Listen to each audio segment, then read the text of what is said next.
가 따르는 복음 전도라는 제목으로 함께 말씀의 은혜를 나누고자 합니다. 사도행전을 읽다가 보면 전도자들의 사역에 기적이 많이 개입되어 있음을 보게 됩니다.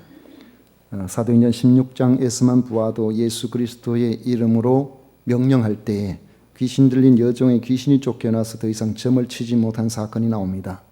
깊은 밤 바울과 실라가 기도하고 하나님을 찬송할 때에 큰 지진이 나서 옥토가 흔들리며 감옥문이 다 열리고 도망가지 못하도록 발마다 전부 묶어둔 착고가 다 풀리는 역사가 일어났습니다.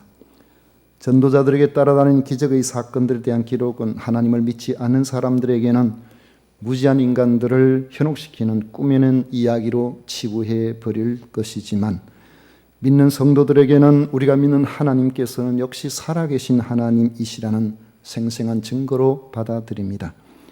그런데 간혹 성도들 중에는 기적의 목적보다는 기적 자체에 관심을 갖는 경우도 있습니다. 어떤 사람은 성령의 은사를 받았다고 하면서 평생 치유 사역에 자신을 바치는 사람들도 있고, 어떤 사람은 귀신 쫓아내는 일에 평생을 바치는 이들도 있습니다. 이런 은사나 기적 중심의 삶이 과연 하나님께서 원하시는 바람직한 신앙생활일까 하는 점은 우리가 추구해야 될 신앙생활의 목적이나 목표나 방향이나 방식을 제시하고 있는 사도들의 가르침이나 삶을 통해서 보면 금방 알 수가 있습니다. 사도들은 은사나 기적 중심의 삶을 따라 살아가지를 않았다는 것입니다. 사도들은 성령의 역사를 매우 강조했고 성령 안에서 살았습니다. 그런 점에서 사도들은 성령 충만한 사람이라는 사실을 우리는 의심할 수가 없습니다. 그런데 성령 충만하였지만 성령 은사와 기적들을 특별히 추구하지는 않았습니다. 그들이 추구한 것은 예수께서 그리스도시라는 증언과, 그리고 그것을 확실하게 보여줄 수 있는 복음 전도, 예수께서 우리를 위하여 십자가에 달려 죽으심으로 고난을 받으셨고 사흘 만에 우리의 영원한 소망을 위해서 다시 살아나셨다는 사실을 전하는 일이었습니다. 그 일들을 감당할 때의 은사와 기적은 그들의 복음 전도가 하나님께서 원하시는 바라는 사실을 확증해 주는 그런 모습으로 뒤따라 일어났던 것입니다. 그래서 기적을 배제하고 성경을 읽다가 보면 마치 하나님이 전도자들과도 함께 하시지 않는 것 같은 그러한 느낌이 들 정도로 전도자들의 삶이 처절했음을 볼 수가 있습니다. 고린도후서 11장 23절 이하의 말씀에 보면 바울 사도가 자신이 살아온 삶의 고난을 이야기합니다. 내가 수고를 넘치도록 하고 옥에 갇히기도 더 많이 하고 매도 수없이 맞고 여러 번 죽을 뻔하였으니 유대인들에게 40에서 하나 감한 매를 5번 맞았으며 3번 태장으로 맞고 1번 돌로 맞고 3번 파선하고 일주야를 깊은 바다에서 지냈으며 여러 번 여행하면서 강의 위험과 강도의 위험과 동족의 위험과 이방인의 위험과 시내의 위험과 광야의 위험과 바다의 위험과 거짓 형제 중의 위험을 당하고 또 수고하고 애쓰고 여러 번 자지 못하고 줄이며 목마르고 여러 번 굶고 춥고 헐벗었노라고 고백하고 있습니다. 살아계신 하나님을 믿고 복음을 전하는 전도자들이 왜 이러한 고난을 당해야만 할까요? 왜 하나님께서는 그들을 어려울 때마다 즉각 돌보시지 않고 고난의 길에 그냥 내버려 두실까요? 한 가지 분명한 것은 복음을 전하는 일 때문에 복음을 싫어하는 사람들에 의한 그러한 고난에 전도자들이 고스란히 노출되어 그들이 살았다는 점은 확실합니다. 그들은 구름 속을 떠다니지도 않았고 바다 위를 걸어다니지도 않았고 토굴 속에 숨어서 살지도 않았습니다. 물론 기적에 대해서 과용을 부리면서 하나님, 이러한 상황에서 나에게 기적을 주셔서 하나님이 살아계심을 저들에게 보여달라고 하지도 않았습니다. 90년대 초반에 어떤 목사님이, 진주 지역에 어떤 목사님이 사람들을 모아놓고 기적의 시범을 보인다고 했습니다. 오라고 해서 갔더니만은 사람을 의자에 앉혀놓고 당시에 유행하던 일을 했습니다. 그게 뭐냐 그러니까 자리에 앉혀놓으면 사람마다 가만히 똑바로 이렇게 눕혀놓으면 이 골반 쪽이 비틀어져 가지고 사람들이 다리가 전부 짝짝이라는 거예요. 여러분 집에 가서 한번 해보세요. 오른쪽 다리가 긴지 왼쪽 다리가 긴지 그렇게 차이가 납니다. 그 비틀어진 것을 이렇게 바로 해야 척추도 바를라지고 사람도 건강하게 살아갈 수가 있기 때문에 그래가지고 이제 눕혀놔놓고 자 보세요. 다리가 오른쪽 다리가 왼쪽 다리보다 한 2cm 짧죠? 확인을 시켜주고 난 다음에 의자에 앉고 앉혀가지고는 오른쪽 다리를 향해서 자 예수 그리스도 이름으로 명하노니 오른쪽 다리야 길어져라 길어져라 길어져라 그랬어요. 나중에 보니까 다시 눕혀서 해보니까 오른쪽 다리가 왼쪽 다리보다 더 길어져 버렸어요. 얼마나 신기합니까? 그런데 이것이 어떤 특정한 사람에만 일어나는 것이 아니라 대부분의 사람들이 그날 처음 온 사람들 그리 하면 그렇게 된다는 거예요. 그런데 그것을 시도한 그 목사님은 목회에 실패했습니다.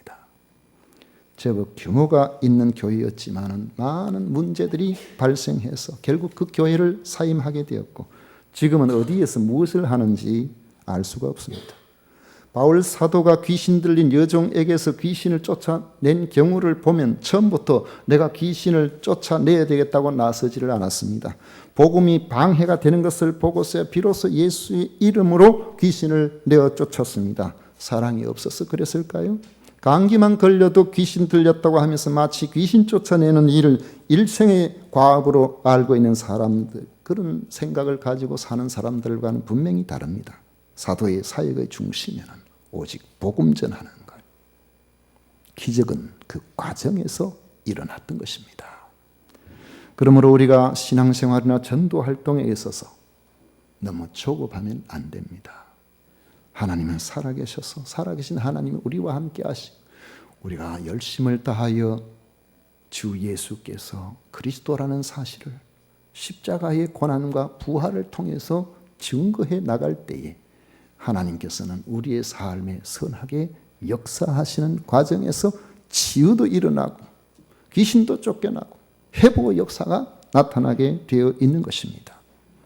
그리스도인 부모 밑에서 자란 청소년들 중에서 기독교의 반감을 가지고 불신의 길을 걸어가는 자녀들이 적지 않다고 하는데 그들에게 설문조사를 해봤습니다. 왜 부모님은 믿는데 너는 예수님을 안 믿느냐고 그렇게 하니까 그 가운데 가장 중요하게 제시됐던 것 중에 하나가 부모의 믿음 생활이 자녀들에게 그 가정의 평안함과 따스함을 주어야 될 텐데 오히려 그것을 뺏어가 버렸다는 겁니다.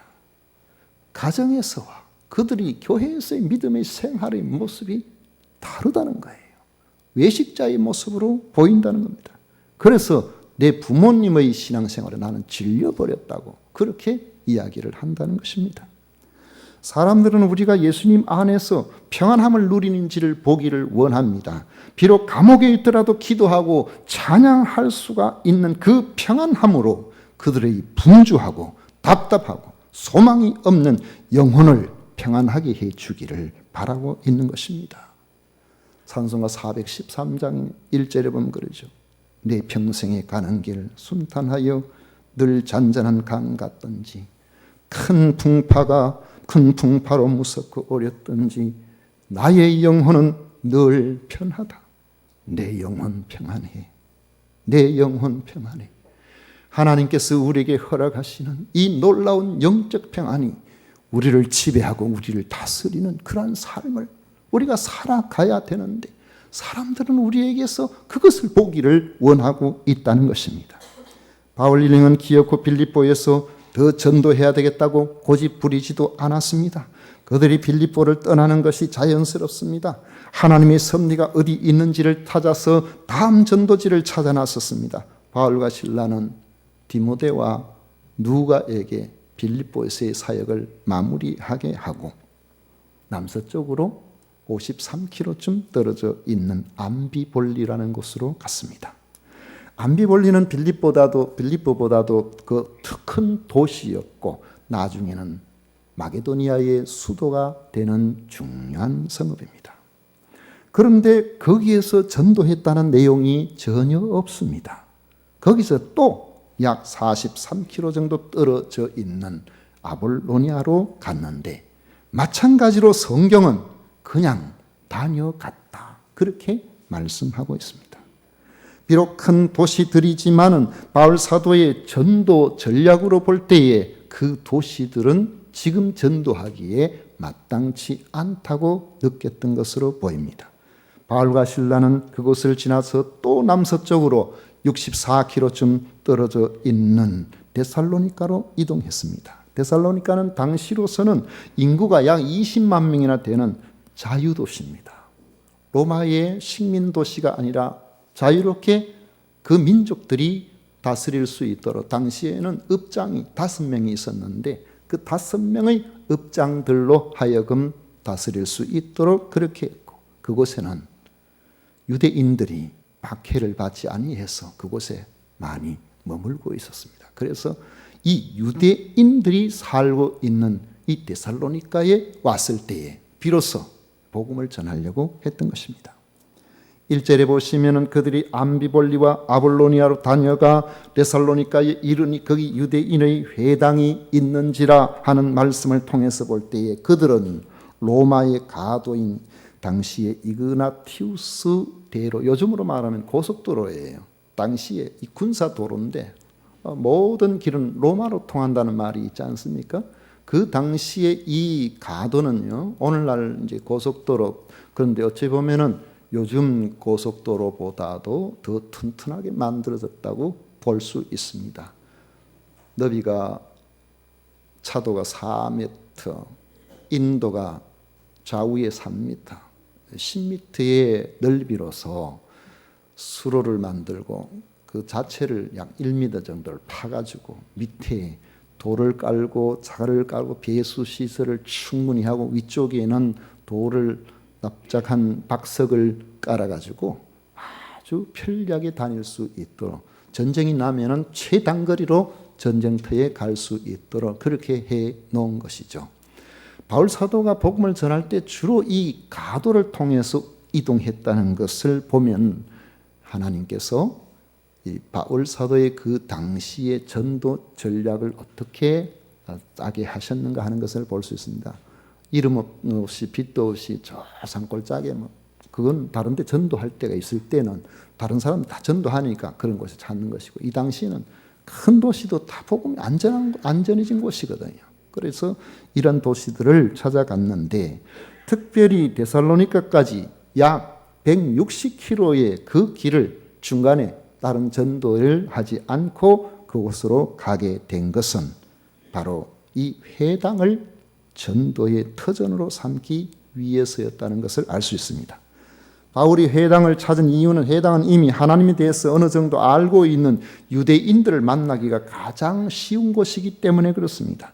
유대인들은 남자 10명만 있으면 어디든지 회당을 마련해 놓고 같이 신앙생활을 했습니다. 그리고 안식일마다 성경 공부를 했습니다. 자기 회당에 전문가가 없기 때문에 특히 성경의 밝은 랍비들은 어느 회당에 가든지 환영을 받았습니다. 성경을 강론 좀 해주세요 하는 순회 교사들이 그 당시에 많았던 이유죠. 바울은 그의 탁월한 성경 지식을 이용해서 복음을 전하기 좋은 이런 기회들을 활용하려고 데살로니가에 갔고 그곳에 있는 회당을 찾은 것입니다. 이처럼 바울 사도는 전도 방법조차도 무리하지 아니하고 대부분 자연스럽게 이루어졌다는 사실을 알 수가 있습니다. 만약에 바울 사도가 전도하다가 무리하겠다면 벌써 순교했을 겁니다. 그러나 그런 환경이 올 때마다 그곳에 계속 머물지 않고 다음 사역지로 이동을 했다는 사실을 우리가 기억해야 됩니다. 바울은 그곳에 들어가자 오늘 말씀에 보면 자기의 관례대로 회당에 들어갔습니다. 자기의 관례대로 하는 말은 늘 지금까지 해오던 대로 그렇게 했다는 것이죠. 그리고는 구약 성경에 능통한 성경 실력과 하나님의 성령에 의해서 예수께서 그리스도라는 사실을 구약 성경을 통해서 증명하는 방식으로 안식일 3번, 새 안식일을 강론했다고 말씀하고 있습니다. 바울이 데살로니가 유대인 회당에서 강론한 내용은 예수님의 십자가 고난 그리고 부활입니다. 그리고 결론으로 예수님이 그리스도시라는 사실에 대한 선포였습니다. 3절에 보시면 뜻을 풀어 그리스도가 해를 받고 죽은 자 가운데서 다시 살아나야 할 것을 증언하고 이르되 내가 너희에게 전하는 이 예수가 그리스도라 하니 했습니다. 바울은 강론할 때 처음부터 직설적으로 예수 천당 불신지요 그렇게 하지 않았습니다. 여기에서도 서두르지 않고 결정적인 순간을 위해 말씀으로 여건 정리를 잘하는 지혜로운 전도자의 모습을 보여줍니다. 주전 586년에 유다 백성들은 바벨론에 사로잡혀 갔습니다. 당시 3분의 1 정도는 벌써 죽었어요. 바벨론에 의해서 완전히 초토화됐어요. 벌써 1차, 2차, 3차, 4차 침공에 의해 가지고 유대인들이 많은 사람들이 수탈을 당하고 죽임을 당하고 뿔뿔이 흩어지기도 했습니다. 그리고 끝까지 남았던 사람들 가운데 3분의 1 정도는 죽고 3분의 1 정도는 또 붙들려 가고 나머지는 그냥 여기저기 흩어져서 그렇게 사는 상황이 된 것이죠. 훗날 하나님의 약속대로 사로잡혀 갔던 사람들이 70년이 지나서 돌아와 봤지만은 일부가 돌아왔어요. 많이 돌아오지를 못했습니다. 그러나 그들이 그곳에 와서 본 것은 황폐한 예루살렘 뿐이었습니다. 그들은 이때부터 우리가 왜 그렇게 되었는지, 도대체 하나님의 선민인 우리들이 왜 이렇게 망하게 되었는지 그 부분에 대해서 고민을 하고 성경을 연구했습니다. 연구해 보니 그들의 조상들이 하나님의 말씀대로 살지 않았다는 거죠. 말씀에 대해서 불순종했기 때문에 그들이 그렇게 고통을 당하게 되었다는 사실을 알고 조상들의 잘못을 반복하지 않도록 하기 위해서 계명을 연구하고 정리하기 시작했습니다. 그래서 만든 것이 613개라는 계명과 장로의 유전으로 알려진 그런 조문들입니다. 그들은 생각하기를 불순종으로 멸망이 왔지만 다시 순종하면 약속하신 하나님께서 보내시는 메시아가 오셔서 우리를 구원하실 것이고 우리를 온전케 하실 것이라고 믿었습니다. 계명을 힘써 지키면 메시아가 오셔서 메시아가 오시기만 한다면 이스라엘을 압제하던 모든 세력은 그 누구라도 쫓겨날 것이고 이스라엘은 이전에 다윗 왕이 다스리던 그 당시의 영화를 다시 회복할 것이라고 믿었던 것입니다. 당시 유대인들은 대부분 이런 메시아관을 가지고 있었습니다. 그래서 바울은 회당에 들어가서 구약 성경을 풀어서 강론하면서 메시아론을 전개해 나갔던 것이죠. 그리스도가 어떤 분이십니까? 그분은 왕으로 오시는 분입니다. 누구든지 고개를 끄덕일 수 있을 것입니다. 그러나 그리스도는 세상의 정치적인 왕이 아니라 고난의 종으로 오신 왕이라는 것입니다. 세상을 뒤엎는 왕이 아니라 죄와 사망을 멸하는 왕이십니다. 그러므로 메시아는 십자가에 달려서 우리의 죄를 위해서 고난을 당하셔야 했고 완전한 구원의 본을 위해서 우리를 위하여 부활의 첫 열매가 되실 수밖에 없었다는 사실을 신명기 21장, 시편 2편, 시편 16편, 시편 110편, 이사야 53장 물고기 뱃속에서 들어갔다가 사흘 만에 다시 나와서 니느웨를 회개시킨 이 요나서와 같은 이러한 내용들을 통해서 예수께서 그리스도라는 사실을 집중적으로 다루면서 풀어주실 것입니다. 이처럼 성경적 증거를 풀어서 제시하면서 나사렛 예수 바로 그 청년이 그들이 그토록 기다려왔던 메시아라는 그리스도라는 사실을 결론을 맺어준 것입니다. 바울의 강론을 들은 유대인들은 매우 당황했을 것 같습니다. 그들이 기대했던 강력한 세상적 왕권을 가진 메시아와는 너무나 다르기 때문에 그렇습니다. 예수님께서 종으로 오셔서 우리를 위하여 죽으시고 다시 사셨다는 것이 왜 그렇게 중요하겠습니까? 유대인들이 성경을 깊이 연구한 이 일은 좋았지만은 그러나 그들에게 문제가 있었습니다. 그것은 하나님의 은혜로 얻게 되는 구원을 인간의 노력, 율법을 지킴으로 구원을 얻는 이런 사람의 공로로 바꾸어 놓아버렸기 때문에 그렇습니다. 우리가 계명을 지키면 하나님께서 은혜를 주시지 않겠느냐는 것이죠. 하나님의 계명은 은혜를 입은 사람이 지킬 수가 있는 것이지 계명을 지킴으로 하나님의 은혜를 입을 사람은 세상에 없습니다. 의인은 없나니 단 한 사람도 없기 때문에 우리는 그럴 만한 능력이 전혀 없습니다. 하나님의 마음을 온전히 알고 하나님의 마음을 헤아려서 하나님의 뜻에 합당한 그러한 계명의 삶을 살 수 있는 사람은 세상에 없다는 것입니다. 바울은 인간의 이런 비참한 실상을 로마서 3장의 시편 14편을 인용해서 설파하고 있습니다. 기록된 바 의인은 없나니 하나도 없으며 깨닫는 자도 없고 하나님을 찾는 자도 없고 다 치우참게 무익한 게 되고 선을 행하는 자는 없나니 하나도 없도다. 그들의 목구멍은 열린 무덤이요 그 혀로는 속임을 일삼으며 그 입술에는 독사의 독이 있고 그 입에는 저주와 악독이 가득하고 그 발은 피 흘리는 데 빠른지라. 파멸과 고생이 그 길에 있어 평강의 길을 알지 못하였고 그들의 눈앞에 하나님을 두려워함이 없느니라. 그렇게 말씀하고 있습니다. 그렇다면 하나님의 은혜가 임하게 될 때에 나의 이 절망적인 상황을 깨닫고 화로다 나여 망하게 되었도다. 하나님 앞에서 나는 죄인입니다. 탄식하며 은혜의 세계로 나와야 됩니다. 그렇게 하면 하나님의 성령께서 우리 속에 들어오셔서 은혜로 하나님 앞에서 새로운 길을 제시해 주시는 것입니다. 그러나 자기 한계를 인정하지 않는 사람 그렇게 하지 않고 편법을 동원하게 됩니다. 당시 라비는 시체와 한 지붕 안에 있을 수 없다는 율법의 조문을 지키도록 하기 위해서 그 참 고문이거든. 사람이 지금 부모가 죽었는데 성경에는 한 지붕 안에 그 시신과 같이 있으면 부정해진다고 하기 때문에 어찌합니까? 돌아가신 부모님의 시신을 집 바깥에 모시고 자기들이 안에 삽니까? 아니면 시신을 집 안에 모시고 자기들이 바깥에 있어야 됩니까? 이 문제를 간단하게 해결했습니다. 관에다가 지붕을 씌워가지고 한 집이 안 있다. 그렇게 하는 거예요. 여러분이 아시는 것처럼 고르반 제도도 그런 겁니다.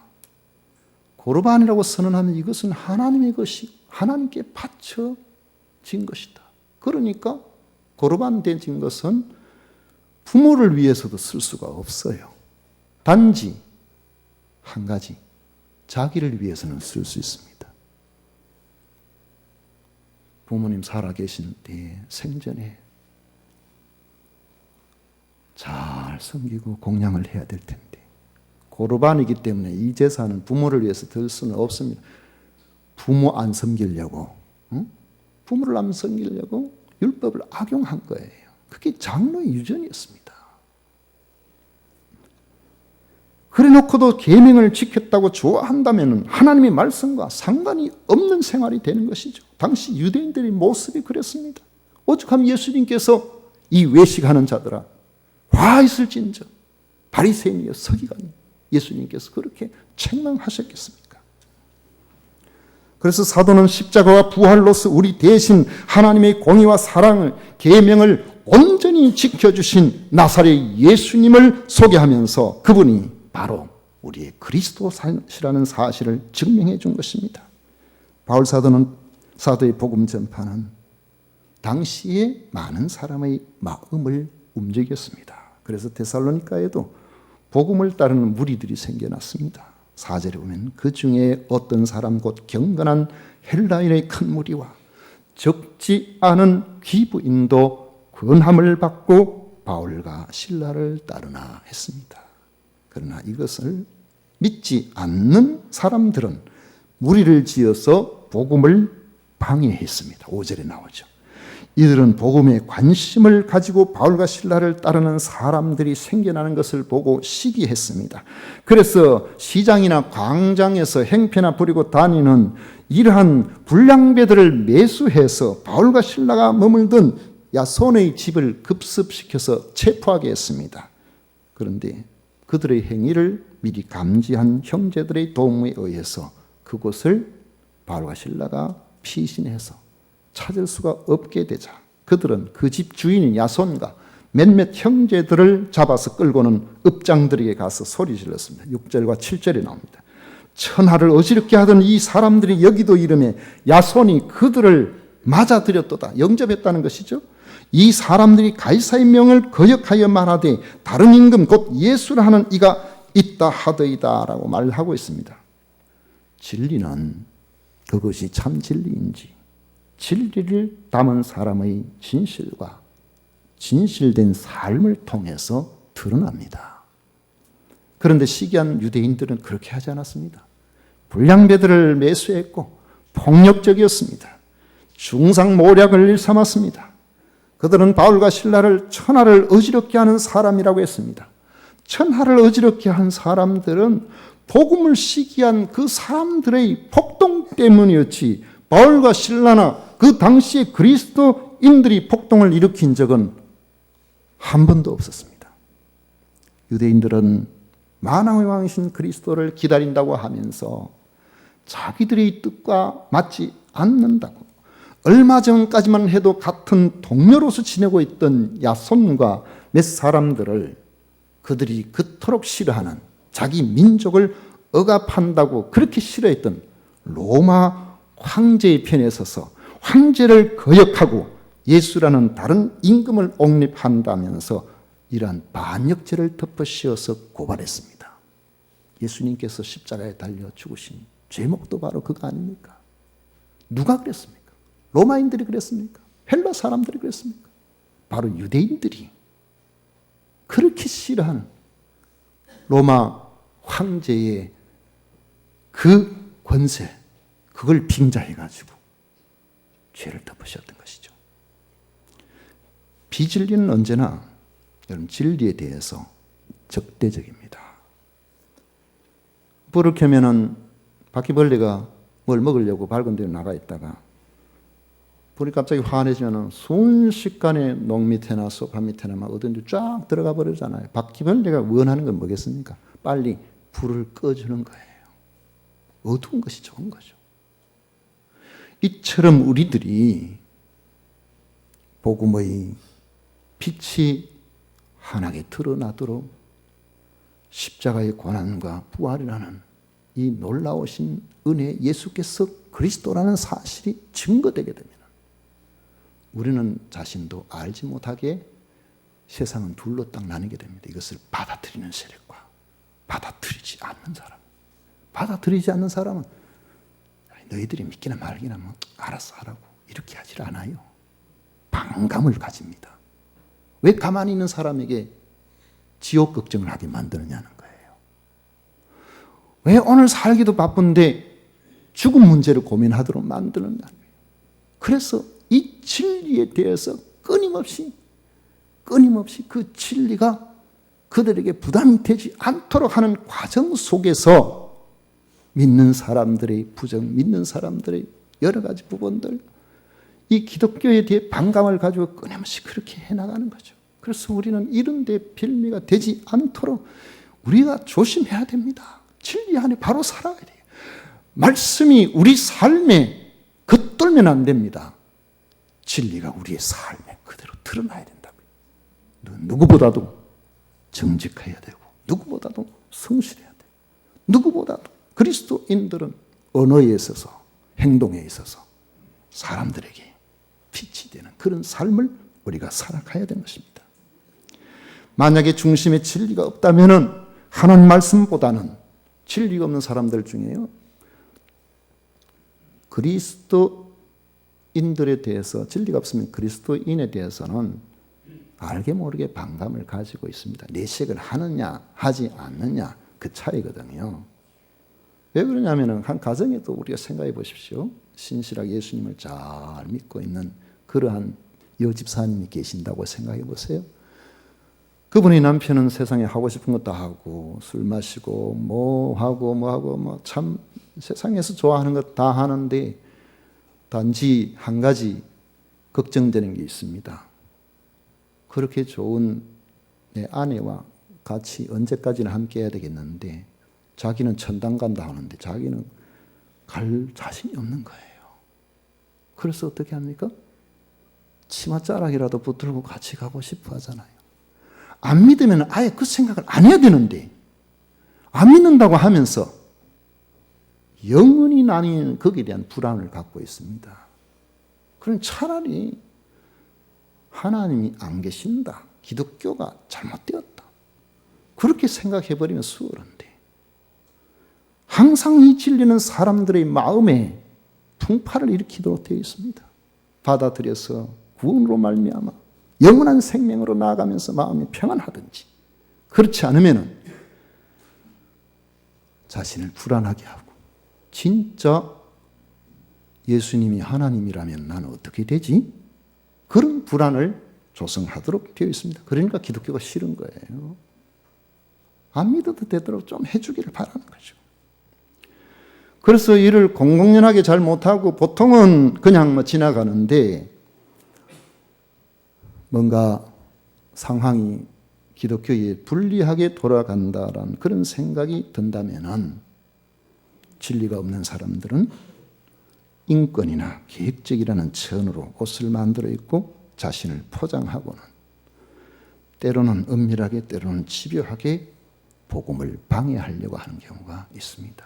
저는 사람들의 인권을 소중하게 여기고 계획적으로 살아가는 사람을 참 존경하고 좋아합니다. 하지만 그러한 탈을 쓰고서 기독교를 박해하는 사람도 적지 않다는 사실을 우리가 기억해야 됩니다.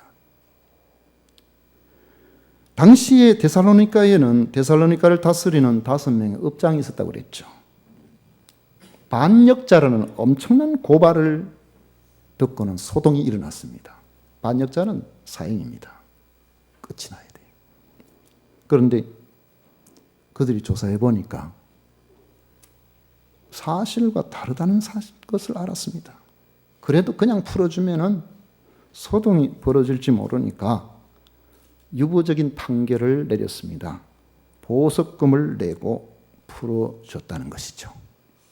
아마 바울과 실라를 더 이상 접촉하지 못하게 하고 그렇게 석방을 시켜준 것이라고 보입니다.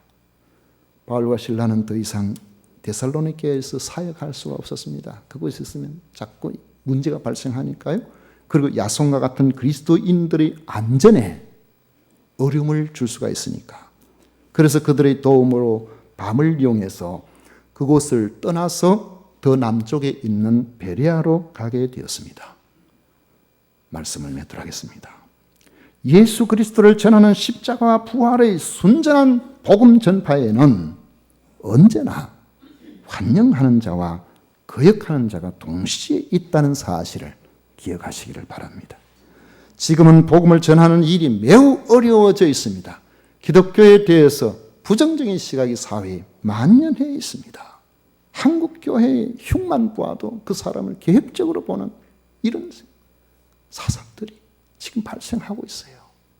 아직까지도 그래도 그리스도인들의 수가 어느 정도 되어서 선거철들만 되면은 기독교인들의 표도 의식해야 되기 때문에 말을 함부로 안 해서 그렇지, 스스로 보수적이라 하든 스스로 계획적이라 하든 진보라 하든 할 것 없이 지금도 기독교인을 경멸하는 사람들이 적지 않다는 사실을 우리는 알아야 됩니다.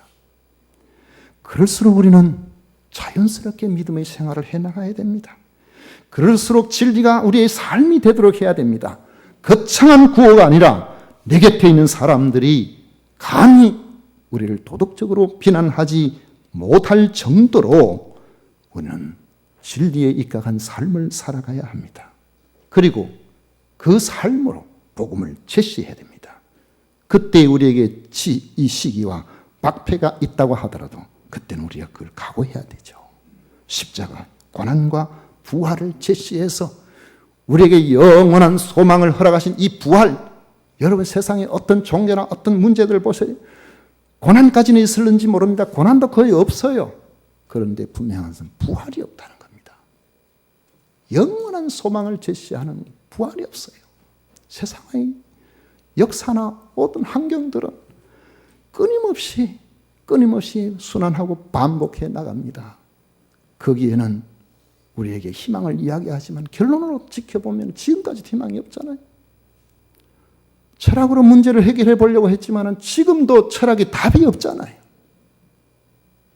제가 철학을 전공했기 때문에 이 말을 합니다. 저는 철학에 답이 없다고 봅니다. 우리의 소망은 고난 너머에 있는 예수 그리스도의 부활에 있는 줄로 믿습니다.